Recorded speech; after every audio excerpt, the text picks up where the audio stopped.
listener production. Hey there, Bension Siebert here with you for today's afternoon edition of The Briefing. Do you remember magazines? Magazines were predicted to fade away as the internet smashed the physical business model, and a lot of magazines have done just that. But some have managed to survive, and others are thriving. According to figures from Roy Morgan, magazine publishing has enjoyed a monthly readership of 5.9 million across titles in the 12 months to June last year. That's up 10% year on year. Titles like The Australian Women's Weekly, New Idea, Harper's Bazaar, and even Elle are making a comeback, but not necessarily in the way that they were traditionally viewed and used. The Briefing's Antoinette Lattouf sat down with literature and digital media expert Dr. Julian Novitz from Swinburne University to unpack how magazines have been resuscitated. Dr. Novitz, thanks for joining us on The Briefing. And before we flick through the revival of glossy mags, when was the last time you bought a magazine? Well, I have a subscription to The New Yorker, so I get a magazine in the mail every week or couple of weeks. But yes, a lot of my magazine subscriptions are for their online-only version now, and I probably haven't bought a new magazine from a newsstand in several years. But there is a resurgence. That's what the figures show. What's driving the resurgence in magazines? Well, the figures show that magazine sales in Australia are up by 4.1% this past year. And given that the sector was expected to decline due to the rise of digital media, this is relatively significant. So in terms of what's driving a return to magazine sales or a revival of the magazine sector, a lot of experts are attributing this to some of the digital fatigue that was experienced during the COVID lockdowns, where people were so sick of being on their screens all the time. There's been a bit of a pivot back to print media across the board. So the publishing sector as a whole got a bit of a shot in the arm due to the COVID years. And it seems like magazine sales have risen as well.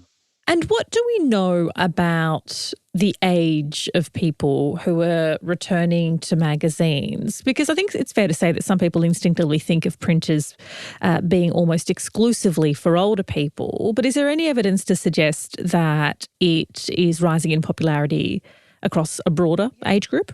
There has been some thought that the analog tendencies of Generation Z have been driving the revival of print magazines.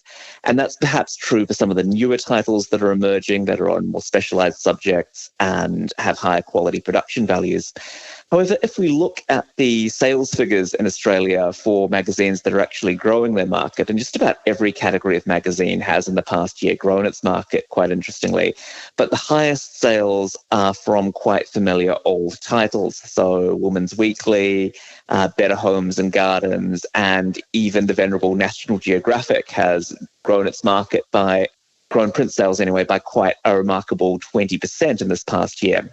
So perhaps it's more likely that it's older generations of readers who are rediscovering magazines rather than a strong push to new readers who are driving magazine sales.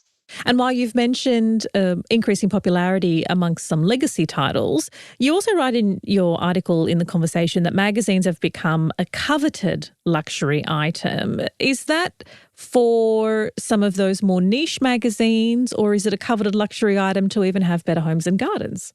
Yes, perhaps it is, given the rising costs of magazines and the rising costs of print media. I mean, what magazine experts have been observing about newer titles that have been launching is that they tend to have a much slower production schedule or publication schedule. So they're no longer being published predominantly in a weekly format, and they're no longer being produced with quite cheap production values. So there's this move away from thinking about magazines as cheap, disposable media that we read for up-to-date information and discard, because obviously digital media and online websites and magazines can provide that immediate up-to-date information much better, but towards thinking about them as luxury products that are produced on a slower schedule. So we're seeing a move towards, for new magazines anyway, to quarterly or even biannual production and publication schedules, and a general trend towards higher quality production. So printed on better paper, better layout, better visuals, and so forth. This has also corresponded with a bit of a return to a focus on print media in advertising markets, as online ads have become very, I suppose, now perceived as being very annoying, very disruptive, and audiences are quite savvy to how they're being manipulated or algorithmically manipulated by online advertising.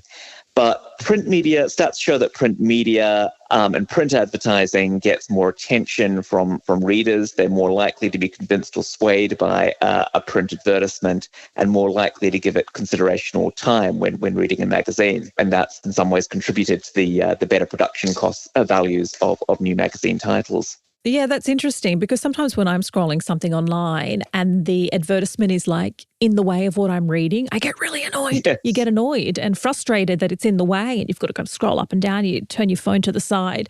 So is it this understanding that in magazines, advertising is part of the product, but probably in a more aesthetically pleasing way? Yes. And I suppose a big part of the pleasures of magazines that can't necessarily be reproduced online is the aesthetics of the magazine title. It's the layout, the texture of the paper, the sensation of flicking through it or browsing through it. And I suppose advertising in print magazines is more valuable in a lot of ways because it's integrated with that overall aesthetic. It isn't just disruptive or annoying, but it's part of the magazine experience. And so picking up on your point of magazines having higher kind of production values, thicker paper coming out less frequently, does that mean sort of the gossip mag end of town is still in trouble for a couple of reasons? You know, celebs have direct access to audiences on Instagram and other social platforms. And also these magazines become very dated very quickly. You would think that, but interestingly, as I've noted, that traditional gossip magazine market is also still growing. So the entertainment magazine sector has seen growth alongside all other categories. So people are still buying those particular magazines, though I do suspect that's probably an older demographic who are going to magazine titles for celebrity gossip and topics like that. I think some of our reading habits become quite ingrained. We become quite comfortable with what we're familiar with. So that's probably, as I mentioned before, it might be an older demographic of readers who are driving the growth in those titles at the moment as they return to print media and print magazines as a stronger component of their reading and media diet post-COVID. Let's talk about the lipstick effect, because there is that economic theory that traces back to the Great Depression in the 30s, where people splash out on little luxuries rather than big ticket items during an economic downturn. Do you think that's something we may be seeing given the cost of living crisis? That is possible, yes. That could be a good explanation that people are slipping a magazine title into the shopping or picking it up from a newsstand occasionally. It might be seen as a small treat or a small luxury that becomes more affordable and more reachable in a cost of living crisis. And you've also written, we absorb information differently from the page than from the screen, perhaps in a less frantic and distractible way. Can you talk us through that thinking? I think that's part of the appeal of print media generally that's been rediscovered during the COVID lockdowns and the post-COVID period.